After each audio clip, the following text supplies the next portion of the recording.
Hello, welcome back to another video, guys. In this video we are working on this P006A manifold, absolute pressure, mass or volume airflow correlation. So this is the Jaguar XC 2-litre diesel, which starts from 2015 all the way up. Now this is the lovely 2-litre diesel engine, which we all know what it's like.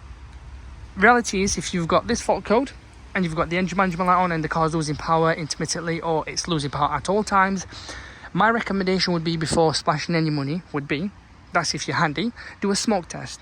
Smoke test is the cheapest and easiest option. See if there is any leak. The absolute pressure sensor is here, as far as I know. I could be wrong, but correct me, guys. And reality is, check to see if there is any leak in terms of here, because they can leak. It could crack here, it could be here, it could be further on down the air system. If there is no leak and everything's fine, obviously, if there is a leak, change it, end off. That's your, that's your solution, in other words. If there isn't any leak and you've not got to the bottom of it, then change this sensor. This sensor would be the option. That's your part number.